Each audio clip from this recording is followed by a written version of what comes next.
Life isn't perfect, and neither are we. Nope. But we know how to face our fears And have some fun. and talk about all the messiest things of life. Like the messiest things. Get connected to yourself, get connected to others, and get connected to the life right in front of you. This is The Connected Life with Justin and Abby. That's me. That's you. And you. Christmas is in the air for sure. Woo! It got in the air Liking it. in June because we all needed something to look forward to. Very much so. But we've had so many fun Christmas moments already.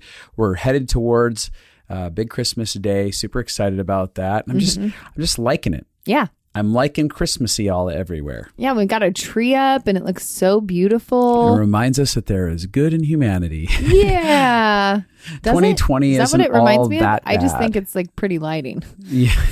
No, It doesn't remind me of anything. It's hopeful. Oh, the world will be okay. We have a Christmas tree. Is that what you think? Yeah. I mean, no, it's all the good times. It reminds us that there's hope in the world. That's what Christmas does. There's hope. Oh, I mean, Christmas really does do that for me. It really does. No, like when I was growing up, Christmas was my favorite holiday because in my head, like Jesus being born on Christmas I could so identify with the idea that there was this group of people that were like in such bondage. They were longing for a savior to come and save them, help them.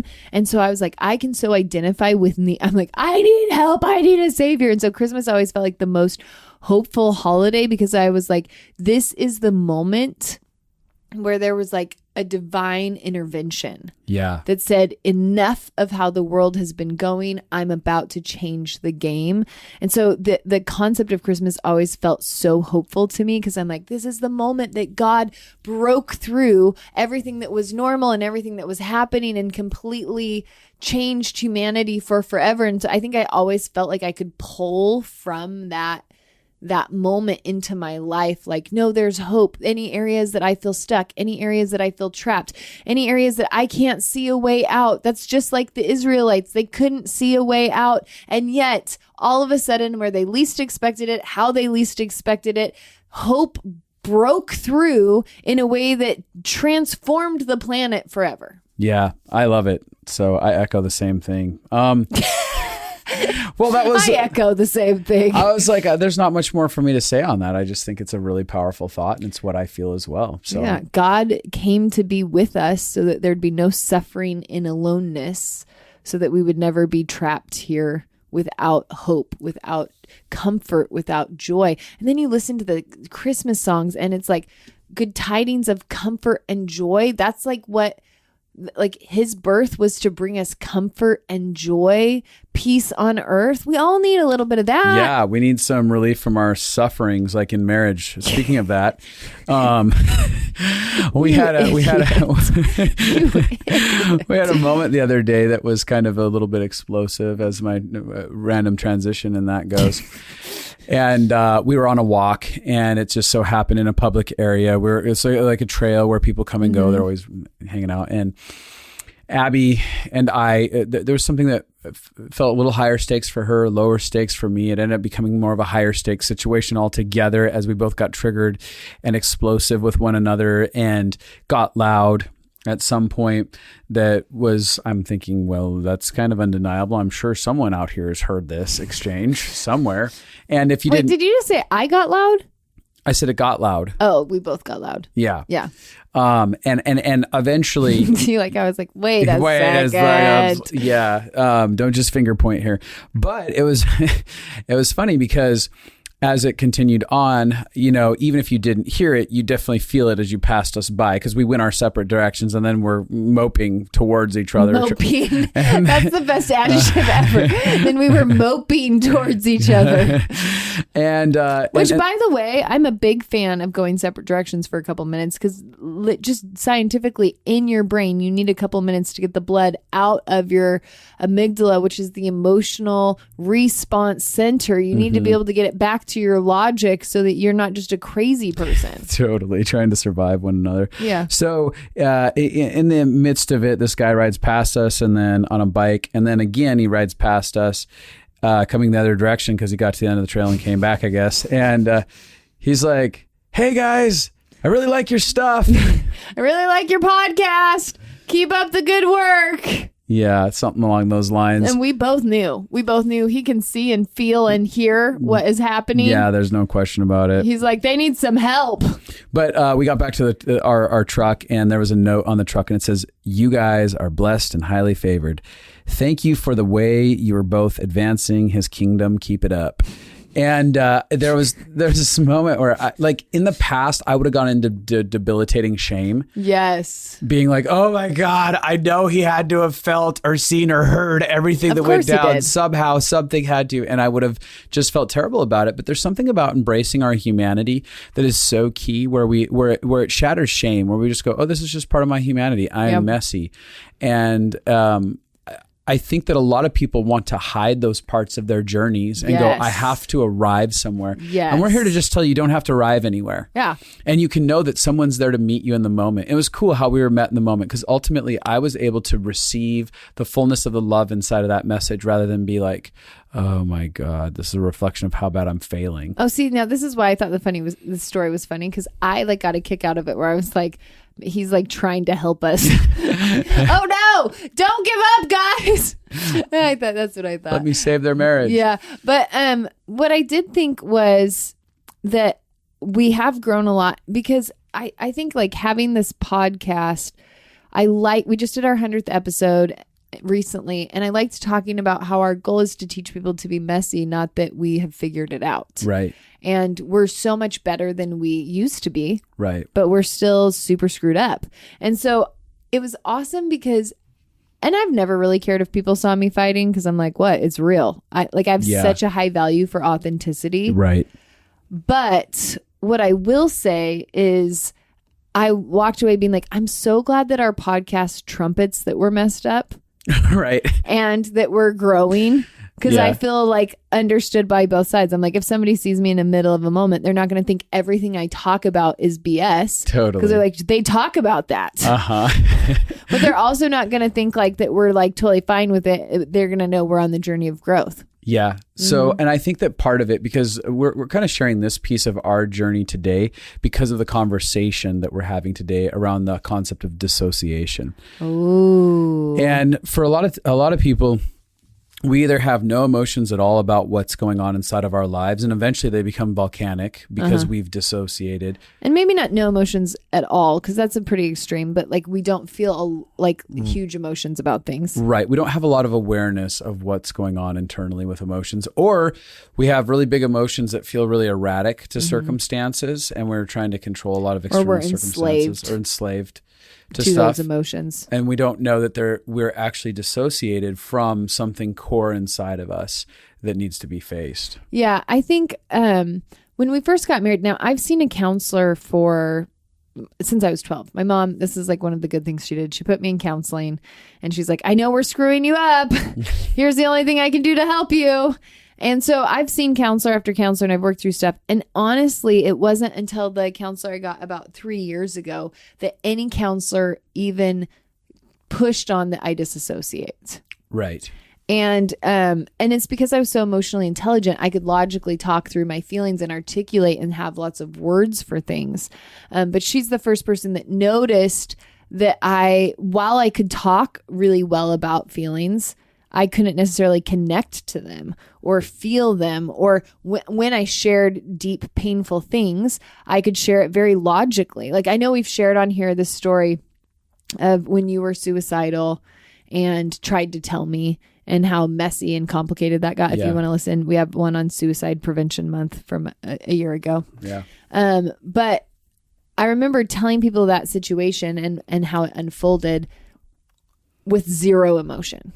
Right. Like zero. I'm not. It's like almost like I'm out of my body telling you a story of something that happened to my neighbor or something. Right.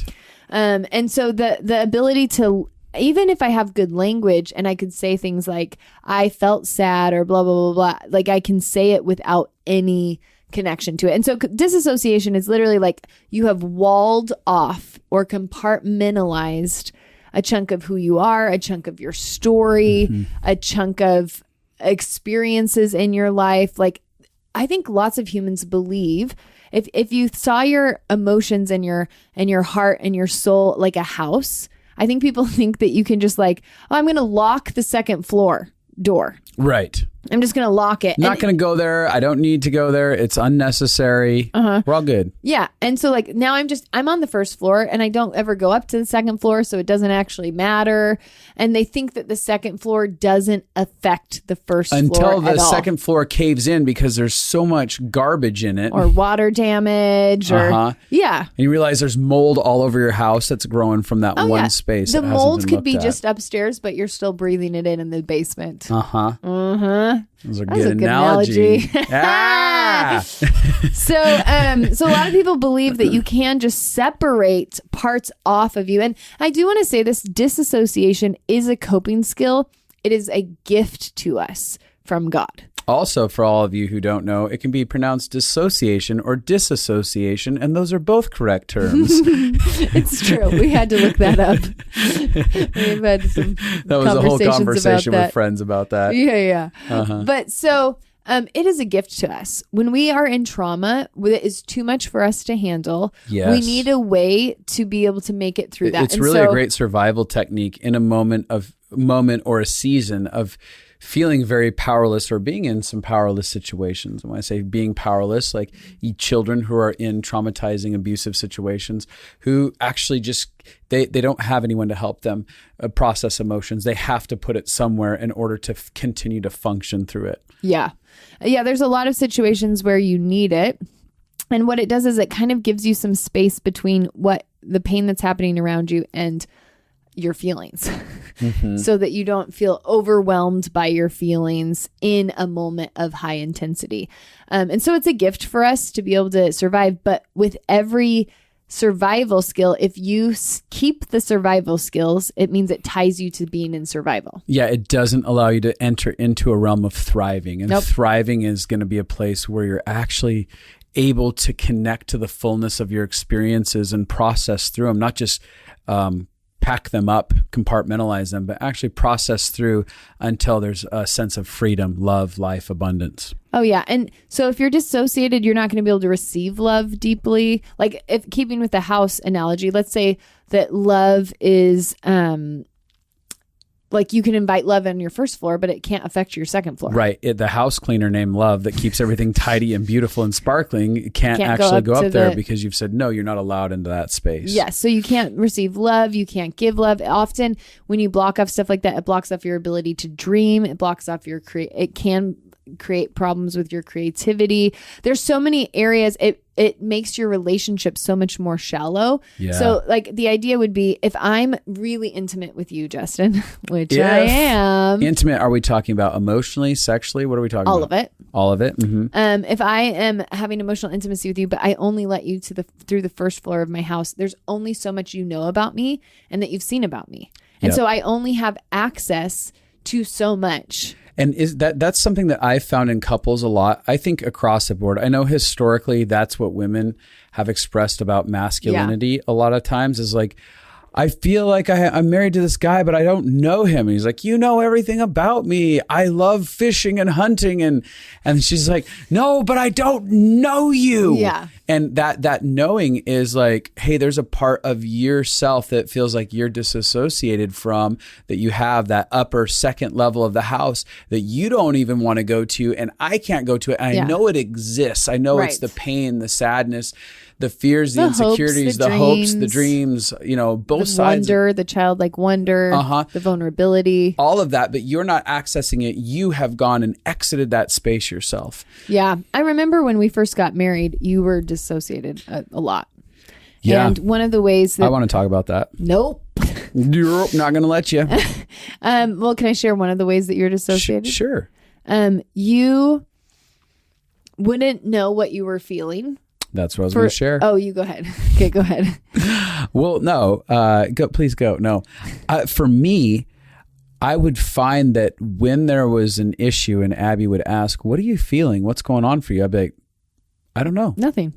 I'm good. I'm good. I think I'm good. And what she is seeing is moments that feel like this clearly would evoke pain, frustration. Also, if she's not seeing the moment, she can feel the emotion. Oh, listen, you would start to get grumpy. You'd be grumpy for 3 weeks. And I'd be like, what's going on? How you doing? Good. Nothing. Fine. And then 3 weeks later, it would be like it finally hit you. Mm-hmm. And then you'd be like, oh, I think that this thing has really been going on. And I'd be like, oh my gosh, you've been acting like that for the last 3 weeks at me. It was miserable because you could feel the mountain building and right you could now, feel your frustration people are building. listening and they're going, I know someone exactly in my life that has a 3 week to a 3 year delay. Yes. And then all of a sudden they're like, it really hurt when you did that one thing. Why would you ever do that? You're like, oh my God, that was so long ago. Why is this even a conversation? I don't get it. It's so true. And if it's not the sense of fear to communicate, like sometimes people have fear to share stuff. And so they're just, maybe there's a 3 week delay because they're mustering the courage or the bravery to have the conversation. But a lot of people don't know. And then it hits them. Something's going on. Yeah. And that was a lot with your anger when we started in our marriage, was that I could feel emotions building in you and you weren't aware of your emotions until they were like an 8. Right. And a lot of it was, so we talk about the disassociation. I'm disconnected from those emotions. And a lot of that was empowered through dismissal. So there was things wired inside of me that said, no matter what you say or do, it's not going to change this situation externally. So you need to actually be okay with this. So, but in not being able to actually be okay, like truly be at peace and be resolved, not having the tools to do that, the dissociation kicks in and goes, I feel nothing at all then. Yeah, and I think you had lots of rules, like I can't be sad about this, or I shouldn't feel shame about this, or I should be fine with this. And the rules we have on emotions typically keep us from feeling them. Yeah. And the interesting thing is that so many people have judgments on emotions that create the very thing that they're trying to avoid. So like, oh, it's weak to feel vulnerable or sad or scared. But so to avoid all of those emotions, you end up living a life where you are reacting so much to fear and sadness that you are then in as much trauma as you would have been if you could just feel the feelings and be done with it. And it's so fast. What people don't understand is you can actually get good. This is why I love the Living Fully Alive course, because what I want people to know is you have an operating system with your emotions and your mind and how you function. You can learn how to feel, and you can learn how to go through the feelings, and you can learn how to do that well. Yep. And then instead of just avoiding things or disconnecting or running away, you actually know, like, no, I have the tools to feel my emotions, get through the pain process, and get to the other side. And when you feel competent, then you don't have to constantly be afraid that something bad is going to happen or something horrible is going to happen, because you're like, no, I actually have tools to be able to know what's going on inside of me and then walk through that. Yeah, absolutely. I think that a lot of people feel like there's unconsciously they feel or believe that they're saving the world around them from something. Like maybe the belief is, emotions are too much. I'm too much. People won't be able to handle this. I'll just hurt people. Yeah. Whatever the belief system is that's there, then creating this disassociation. What happens is we actually leave a trail of tears all along the way for people anyway. So we talk about the idea that I'm disconnected for those 3 weeks from my emotions and my pain. The grumpiness is happening. There's some sort of price that someone's paying. If we're not paying the price to get connected to ourselves and feel for the our good pain. And the bad, for the good and the bad, if we're not paying the price to do that, someone else is paying the price. Even if it's like, wait, what you just said is so good. We got to stop right there. If you're not paying the price to be connected to yourself, then someone else is paying the price of how you're disconnecting and how it affects them. Absolutely. And normally the people who pay the price are the people closest to you that you love the most. And that love you the most. And so it's really sad, because when we're trying to save others from us, it actually backfires. Yeah. And so it's better off, like, even when we try to save ourselves, the hindrance that happens, even if it's like, I don't want to be hurt further by being connected to my emotions, whether good or bad. and sharing those with people. So allowing people to enter into that space. If I entered in that space, then other people enter into that space, then I could be hurt more. But the truth is, we're dying from the disconnection of not being connected to unconditional love, or being connected to being celebrated, or being seen. We're feeling alone. We're feeling abandoned. Anyone who's living a lifestyle of disassociation has a sense of abandonment that is not going to disappear in their life, no matter how many people they have sex with, or how many friends that they have around, or no matter how much they're celebrated and how many accolades they get, as long how many as followers they have. As long as we have disassociation, we are bound to abandonment. The interesting thing about dissociation was something that I thought when you were saying that is the God part. Like, we believe God is an external source of unconditional love, where the love is steady and stable and secure and can't be shaken towards us. And if I am allowing that love into my first floor, but not my second floor, then it means I'm not going to experience that love on my second floor. Yeah. And a lot of people don't understand this. They think that the way that God's love works is it just does whatever. But there is this power of choice that we have. Right. We are gatekeepers. We're gatekeepers. So when we give access, when we break down the lock between us and the second floor, and we open the door and we start to go through the hallways and look and go through all the dust and the stuff, then we can actually invite people in there. We can invite God's love in there. And so it's the process for me, and I know we've talked about this on Can I add something to that before you get too far down that road? Yeah, keep that in mind. One of the things that we have to understand is that in the context of free will, there will never be a violation of free will from a creator standpoint. If true unconditional love is going to be present in something, or is a thing, it's only a thing under the conditions of free will. And that's why it's like, we don't have to perform for love, but we have to say yes to love. And it's that space of free will where we gridlock something and go, yeah, but I'm not lovable enough here, or no, I don't want to go here, or look at this. And it's like, love looks at that and gently, compassionately says, all right, when you're ready, I will invite come me in meet when you. you want. I will meet you in that space. When you're ready to go there, I'll go there with you. Yeah. It's so important. This has been the journey for me. Like I said, the last 3 years I started, and I don't know if we've actually shared this on the podcast, but I started having some PTSD symptoms a couple of years ago. And so started seeing a trauma counselor. She's the first person that was like, you disassociate. This changed my life. Like, one of the things she did, which is so funny, she made me like write a list of all the feelings I felt. And I recognized like I actually could talk about a lot of feelings, but like recognizing when I feel them. And then she'd make me draw like, well, where do you feel sadness? Like, what does it feel? In your being? In your body, where do you feel it? In your emotions, what does it feel like? Describe it. And I was like, oh, I could logically talk about these things, but then being present in them is an entirely different thing. And so when we got married, one of the things that I see most common with people in dissociation is that they have one thing that they will allow themselves to feel emotions about, and everything else they don't. Yeah. And so they're always having huge emotions about whatever they're blaming is the thing they are allowed to feel grumpy I think that's about. a really key word right there, what they're blaming. Yeah. So like for me, I might be like you would have rage, and I may be like, okay, that was fine. I can handle it. Like that was a big MO that I had in the beginning of our marriage. Like, I can handle this. This is fine. I don't mind about this. But then I'd have huge emotions about my hormones. Right. I'd like have explosions about like being sick and all that kind of stuff, but I'm not feeling about all the other things that are going on in my life.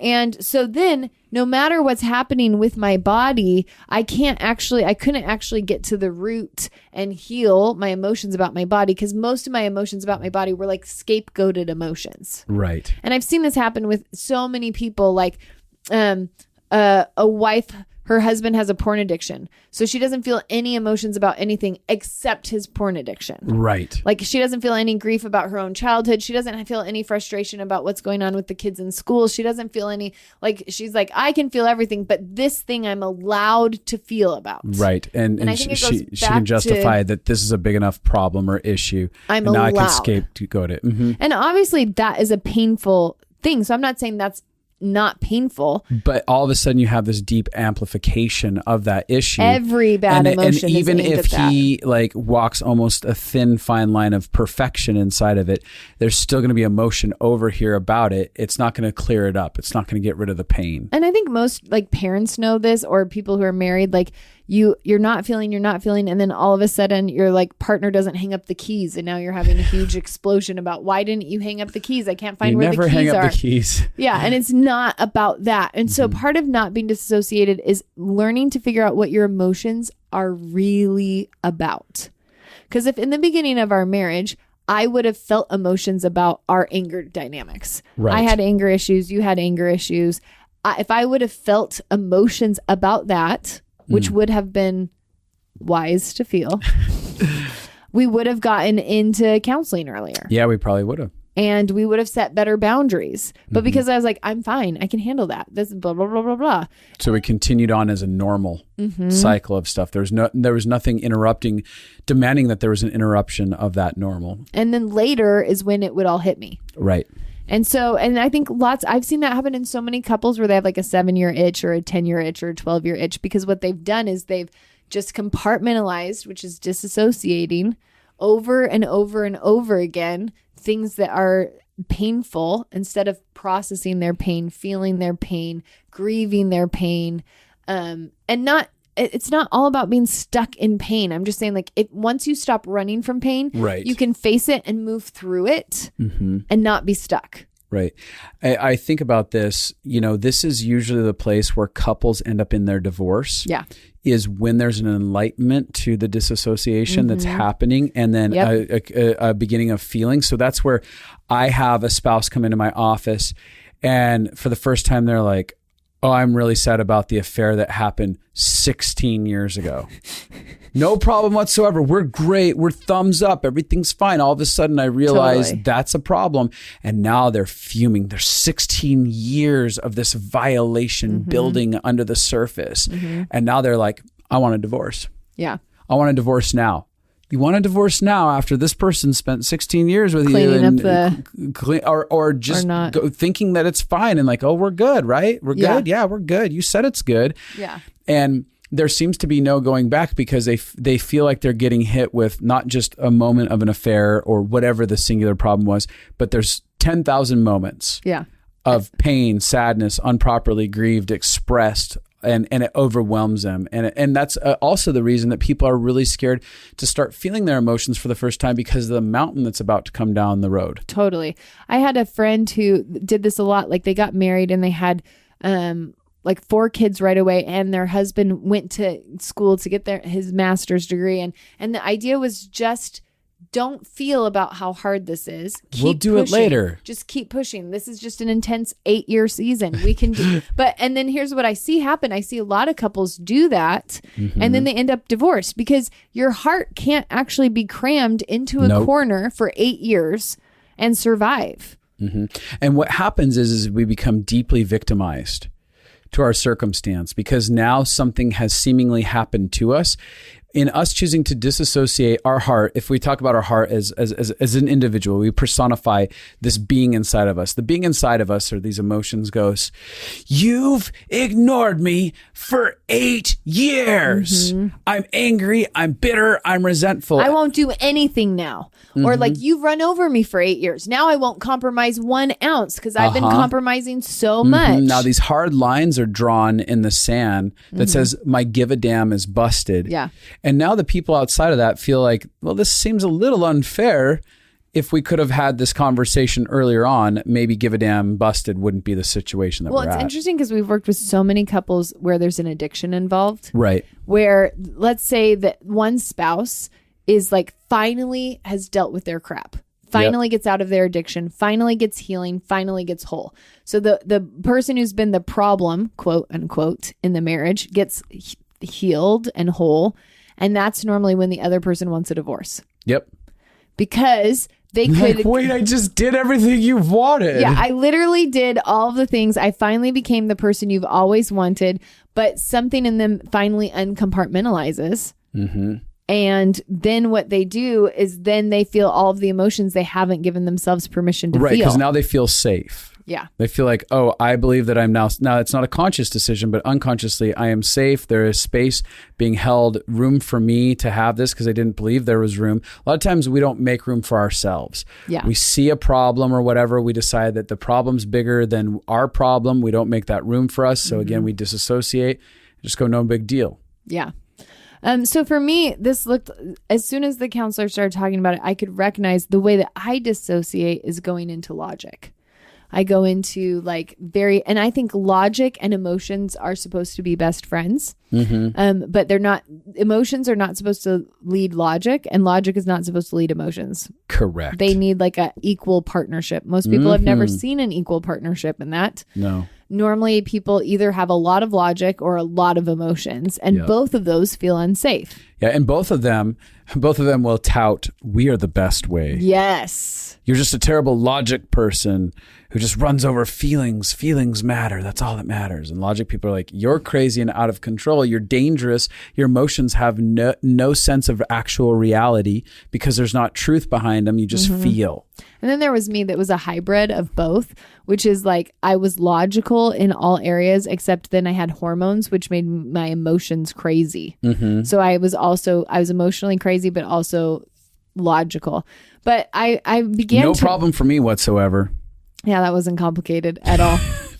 I began to, the concept began to be, I could see dissociation was the wall inside of me. Yeah. And I can actually feel it. I can feel the wall.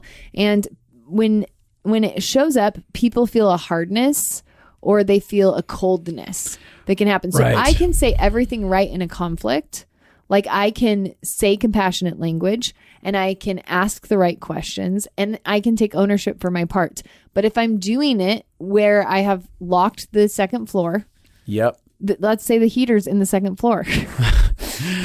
It's all warm up there. It's cozy. All warm and cozy up there. Feelings. But now there's no warmth getting to the first floor. Right. So the idea would be when you can't actually feel your warmth anymore, because that to me is when I disassociate. The inability, and for me, I couldn't remember most of my memories was part of that. And so if you are out there and you don't have memories, if you're like, yeah, I have a history. Like when you're asked, like, when you're a kid, what did you feel? I don't know. Yeah. I don't remember my childhood. Oh, I probably disassociated. Yeah, it was, and it's been a slow process. And the more I've gone on the journey of wholeness and reintegrating, the more memories I've had. Part of what, people have been confused with when they meet with me initially is they're like, all right, well, if I'm disassociated and I can't I don't have these memories, how do I even get them back? How do I get to those? And I think that one of the keys for all of it is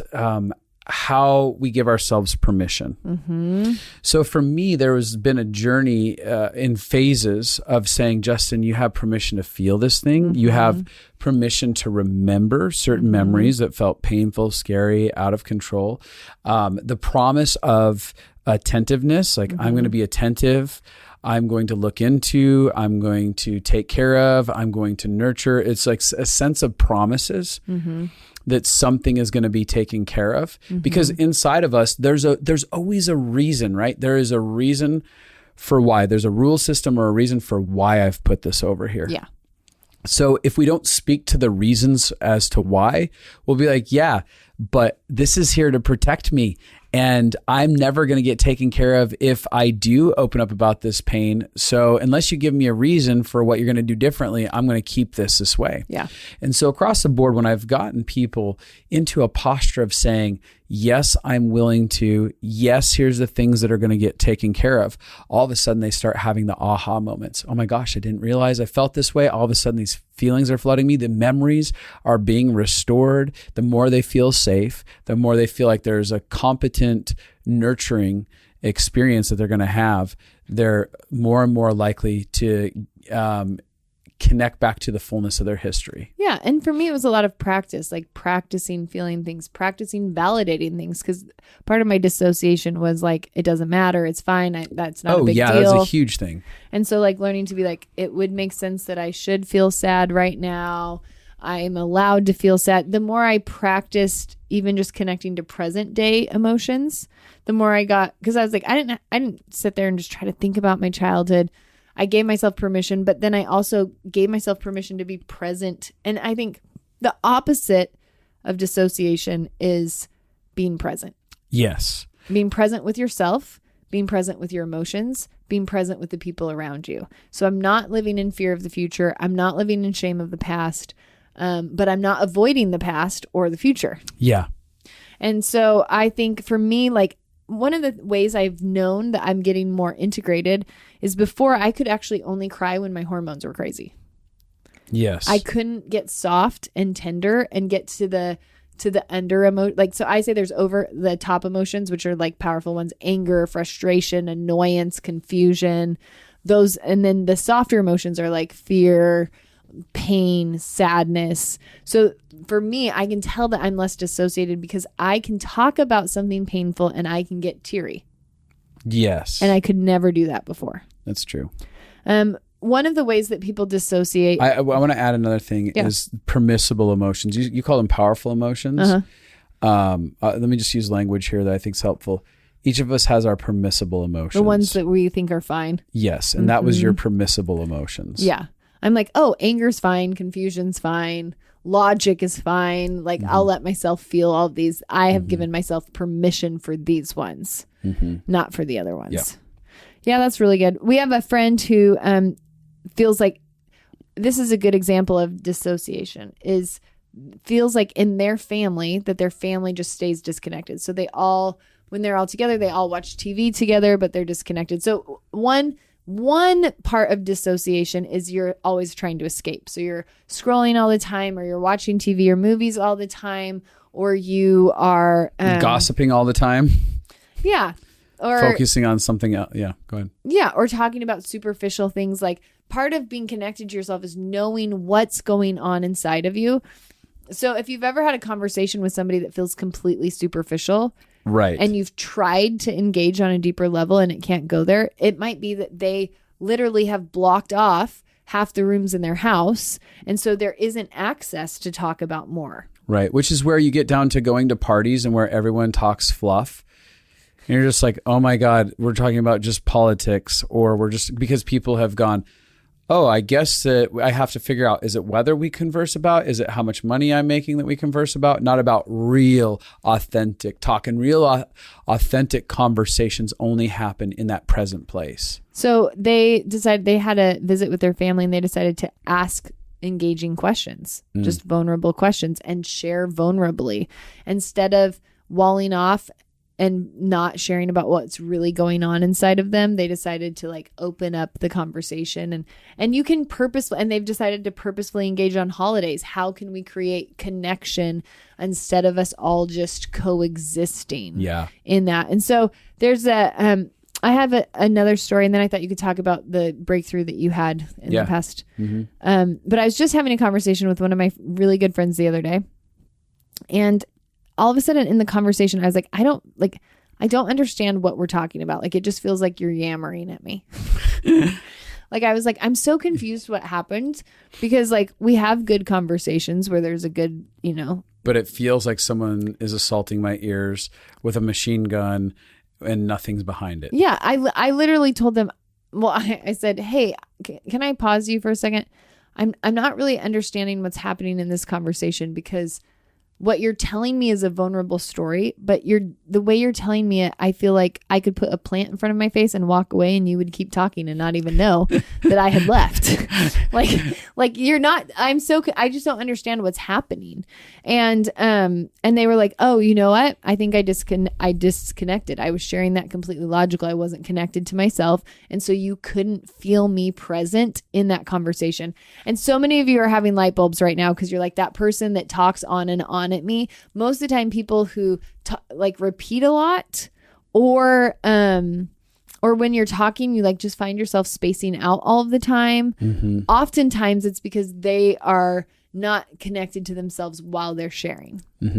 One of the other things, but the nice thing is when you learn about dissociation, so like because I'm less dissociated, I could recognize I'm feeling weird in this conversation. Right. That's a huge key. So I was able to notice what's going on inside of me. So then I was able to check in with them. Because that conversation, if if you were still disassociated the way you used to be, I would have walked away and been so annoyed at my friend. and not knowing why, Yep. or at some point connected and been like, they just No, I talked would have to me. blamed them. I would have Right. been like, they just yammered at me.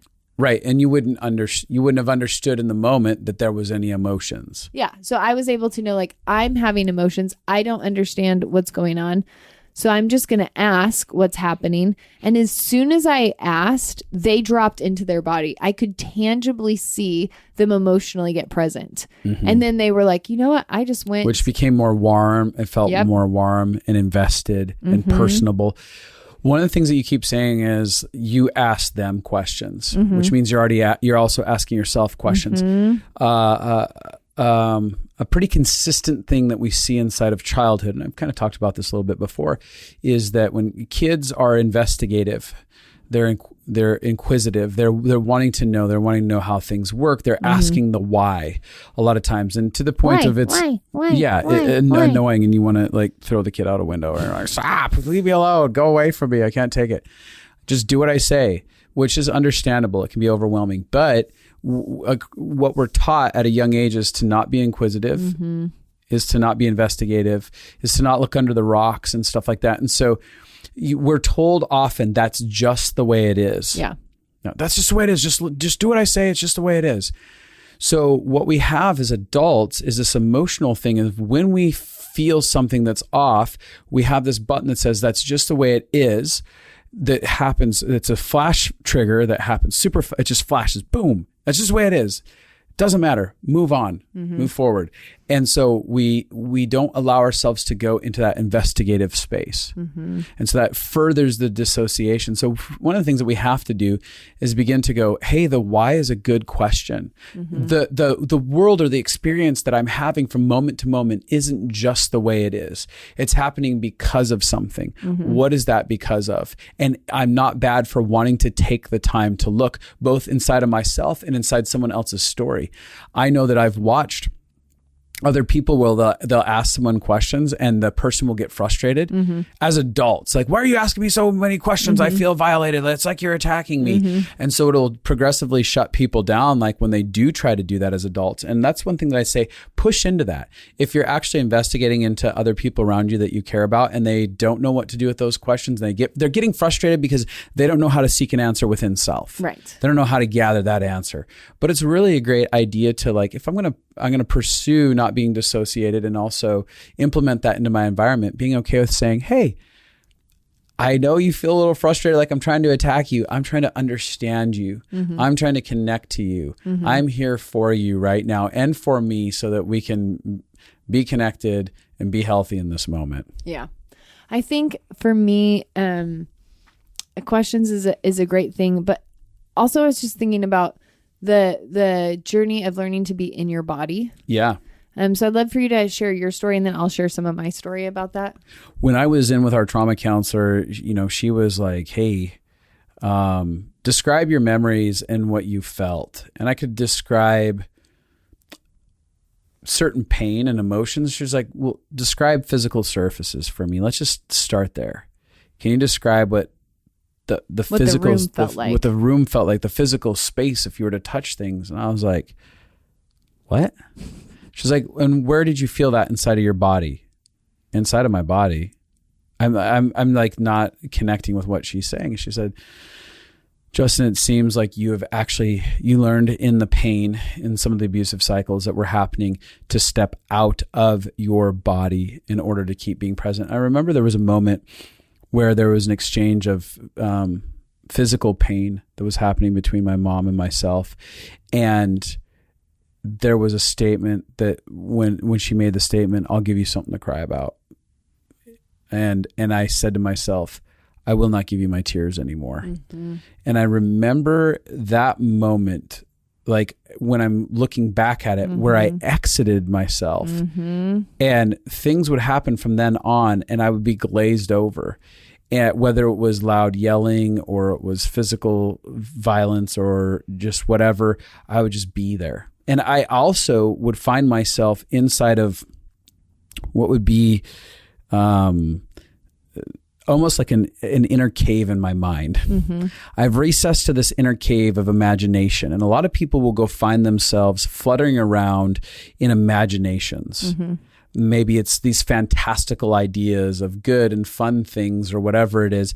But this is what some people refer to as my happy place. I just went to my happy place when that person was drowning on and on. I went to my happy place when my dad was drunk and off the rails. I went to my happy place when blah, blah, blah. So, or I went numb, or, I don't remember it all. I don't remember any of that. That's so weird. Because we went somewhere, we escaped. I mean, this was my whole childhood, was me trying to get out of my body, and out of my mind. Yeah. Mm-hmm. So, as I'm assessing some of those realities, I began to go on the process at nighttime, and I'd lay in bed before I went to sleep, and I would go back to my childhood home. Mm-hmm. And I'd walk around the house touching every surface in my mind and going, what was the feeling I had there? Mm-hmm.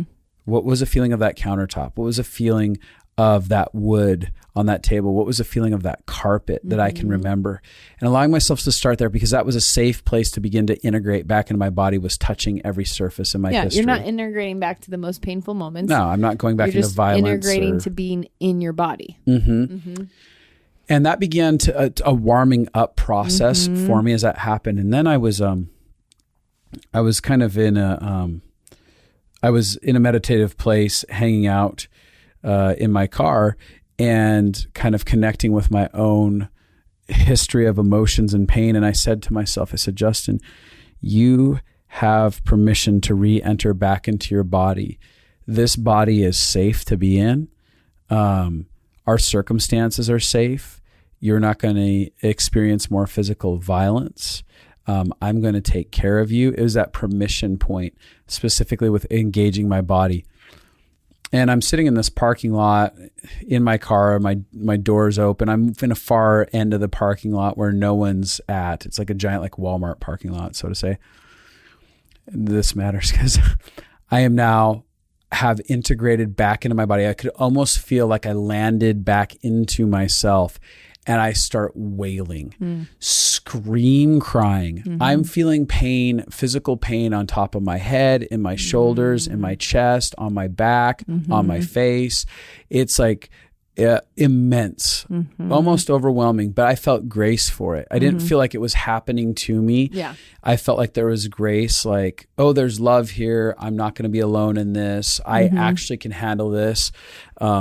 And for the next 2 hours, I'm scream crying. And at some point, the security guard rolls up and is like, excuse me, are you okay? And I'm just like, I'm great. I got this. Thank you for checking in. And he's like, okay. And then slowly backing away in the security car and driving away in the midst of it. But it was one of the most relieving moments, because my being suddenly was like, you're with me again. You're with me again. And one of the things that I was screaming was like, it hurts so bad. It hurts so bad. Make it stop. It hurts so bad. And I could feel the little boy fully feeling those realities.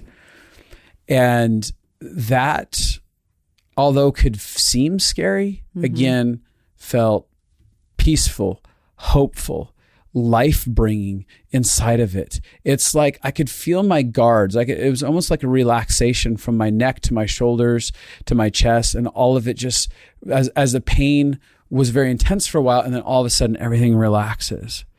And all of a sudden I could connect with, I am safe. But when we are disconnected or disassociated from our pain, and we're in that abandonment, that part of my being feeling abandoned, all alone, it didn't feel safe because love wasn't present. And so there's this undercurrent of I don't feel safe in life that happens.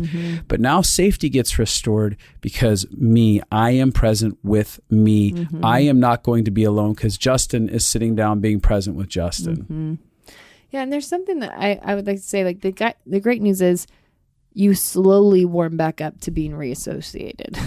Right. Like it doesn't all happen at once, which means then you can process the pain slowly as it comes up. But people avoid it because there's a little bit of pain in the beginning, but the reward of being whole means you actually get to feel the electricity of human connection. Yeah. When I am connected to myself, like I can be around you and you can be loving me in every way possible. When I'm disconnected from myself, it doesn't get in. Yeah. And we've seen that in sickness. There'd be so many times where you'd be loving on me and I'd be disassociated. Like I fully jumped out of my body in being sick, wasn't present. And even like in our sex life, couldn't recognize as I'm going on the journey of getting better, I'm actually having to figure out how to get back into my body in sex and how to be present with my emotions and how to be, because everything I was doing was just trying to escape. Yeah. And the more we are integrated though, and now I look back and I'm like, I didn't need to escape my body in sickness. Right. I just didn't know the tools because I had never been associated before. Yeah. And that's why we did the Living Fully Alive course. It is to help people get the tools to actually feel what's going on inside of them and know what's going on inside of them, and then to know what to do with that. Like, you don't have to be trapped in pain forever. You don't have to avoid yourself forever. Like, the whole Living Fully Alive course is built on learning to connect to yourself and learning how to connect to others and to get love in. Like, we do a lesson on loving yourself, connecting to yourself, the rules of why you don't connect to yourself, the rules that you've used that keep you abandoning yourself, the rules that have kept you voiceless and powerless, how to be powerful, how to let love in, how to forgive yourself, how to forgive others. Like, it's the whole journey of learning how to be present again. And what happens is when we get present with ourselves, that evolves. The evolution out of that is us connecting to our greatest creative sources, connecting to what we want or what we dream or what we desire. There's suddenly, when we know all these things about us in these ways that we've disconnected from, we'll know. So many people have come to me in my office and they're going, I don't know what I want in life. I don't know what dreams I even have. I don't know how to be part of the goodness or the fullness of my life. Yeah, because I don't have vision for my life. I don't have purpose for my life. Why can't I get it? I don't understand why I can't get it. It's because we are disassociated. We are not connected in present. We don't know how to tear these walls down and take care of ourselves in that. And again, that's something that Living Fully Alive offers, where people are coming out of it going, I actually now have vision and clarity for my life because I've gotten close enough and connected enough to myself to know what I want, and then know how to set goals and know how to dream and know what I'm living for. Yeah. It's so true that a lot of people blame God. Let's just do some real talk here. A lot of people are like, well, God hasn't told me what my purpose is, or God hasn't helped me get that magic feeling in my marriage. And even that magic feeling, you know what that magic feeling is? When two partners are present and they connect. Right. When two houses are like there and you can go into every room of the houses. And I literally remember like Justin doing everything right in moments when we were first married and me not being able to feel the love. Even though he was doing everything right, because I didn't have access to his heart. And again, going back to you'll even find for those listening who are in a marriage, and I didn't have access to mine.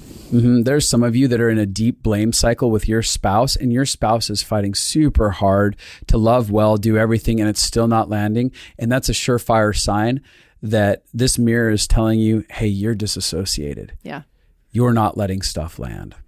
Now, this year we did something special, and I'm so excited about it. We created an immersion program. And basically what that is you will have people to help you through the process, because most of us, like, we have incredible information. Every year we have people that are like, it was so brilliant how you broke it down, but then you had emotional connection. So I learned a lot logically, but then I emotionally felt a lot. We had people who've been in counseling for years and years and years who said they got more breakthrough in these 4 months than they had in years of counseling. So it is really powerful. But then I often get the most healing when people are involved. Right. And so the immersion program, you have a one-on-one mentor, and then you have weekly live consulting sessions that you can be a part of, where you get to actually watch people go through a consulting which healing helps session, you connect to yourself, and you might even be able to participate in that as well if you're willing to offer yourself up in that space. And then we also have a community heart sync. Yeah.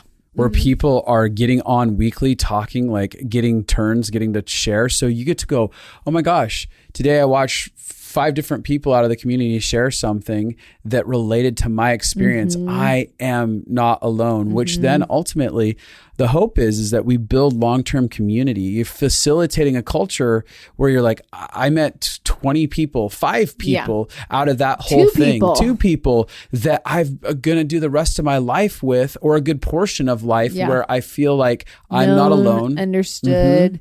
On the same page. Yeah. So, and especially with Corona and the way that's been, this is a way to help facilitate meeting new people and connecting into relationships, because a lot of people can't go out and just meet new people and hang out, and hopefully maybe even some marriages get birthed out of it. Yeah. Well, one of the things I was going to say is, after every survival season, I always need something that re-sparks the fire inside. Yeah. And I was thinking about that.